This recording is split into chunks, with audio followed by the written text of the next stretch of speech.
Sekarang baru panik. Baru panik. Baru panik. Satu video tular. Tuan-tuan dan puan, satu video tular yang memaparkan timbalan Presiden UMNO. Timbalan Presiden UMNO sekarang nih, Tok Matasan. Dia telah dirakam di dalam satu video yang memaparkan timbalan Presiden UMNO, Datuk Seri Muhammad Hassan, membuat ucapan berbaur provokasi terhadap polis. Viral satu Malaysia video ini sekarang. Datuk Seri Muhammad Hassan membuat ucapan berbaur provokasi terhadap polis. Tetapi tuan-tuan dan perempuan, itu adalah rakaman lama dan sudah dia siasat sebelum ini. Oh, rupa-rupanya repost hanya satu repost di post semula. Ketua Polis Negeri Sembilan mengesahkan. Deputi Komisioner Ahmad Zahir Muhammad Yusof berkata, kejadian itu telah berlaku sebenarnya tahun 2018 yang lalu lagi, ketika Muhammad masih menjadi Menteri Besar Negeri Sembilan. Oh, 2018 lagi, waktu dekat-dekat pilihan raya. Harap-harap pas ni Tok Matasan lebih bijak lah. Kira-kira jam 10.55 malam 23 Oktober lalu, polis telah menerima hantaran klip video lama berkaitan ucapan oleh Muhammad ketika di rantai Eco Park di Rembau 19 Mac 2018. Isi video itu memaparkan ucapan Muhammad membuat provokasi akan memberi jaminan terhadap individu yang melakukan jenayah kepada pihak yang memfitnah kerajaan. Kes itu sudah disiasat mengikut Seksyen 505(b) Kanun Kesiksaan, katanya dalam satu kenyataan hari ini.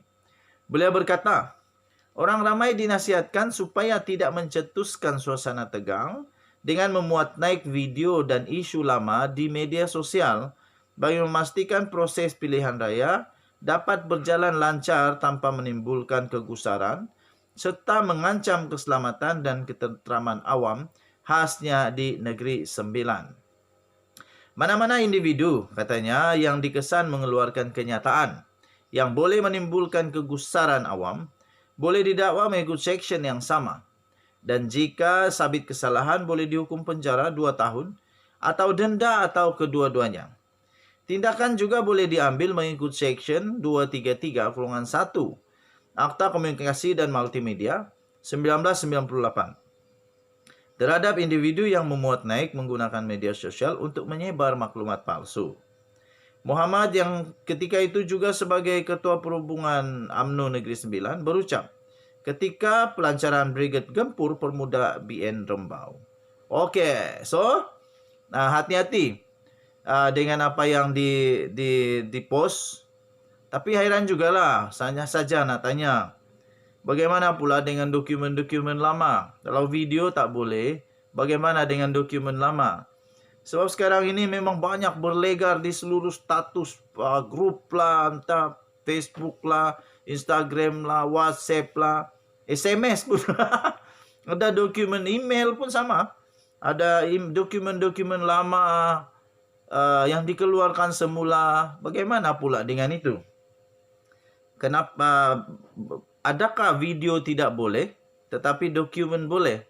Sebab dokumen-dokumen lama yang melibatkan orang-orang politik dibongkar semua, dikurik dalam semua. Anda tahu untuk apa?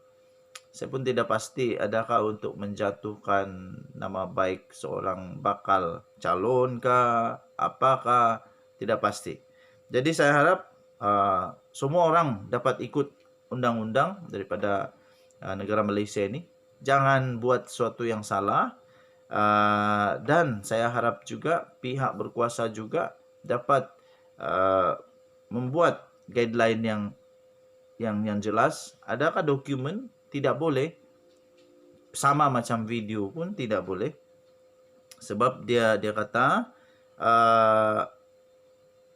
tidak mencetuskan suasana tegang dengan memuat naik video dan isu lama di media sosial. Okey, jadi jangan memuat naik dan video dan isu lama. Jadi bagaimana dengan dokumen-dokumen yang lama yang dikorek semua ditempelkan. Adakah itu boleh atau tidak? Oke, Denyut Nadi Suara Rakyat. Bergema di channel ini, saya nasihatkan kepada seluruh rakyat Malaysia, berhati-hati dengan apa yang kamu post, nanti kena tangkap, sia-sia saja. Bye-bye. Salam sejahtera. Ini memang hebat berita.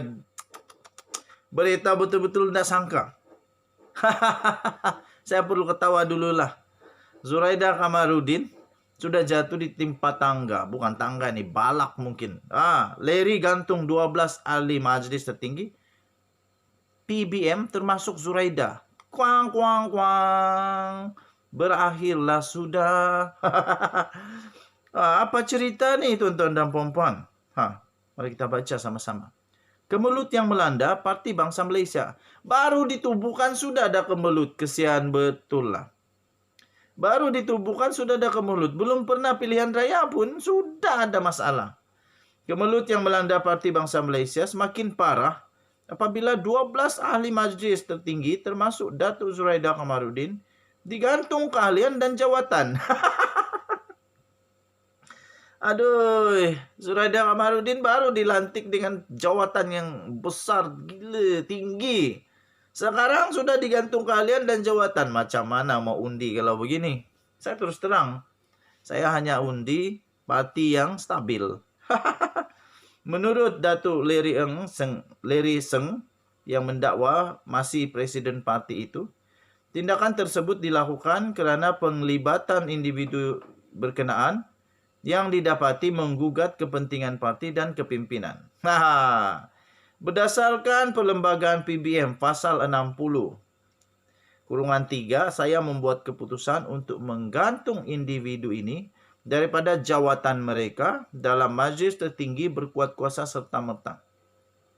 Ini termasuk Datuk Zuraida Kamarudin sebagai ahli biasa dalam PBM.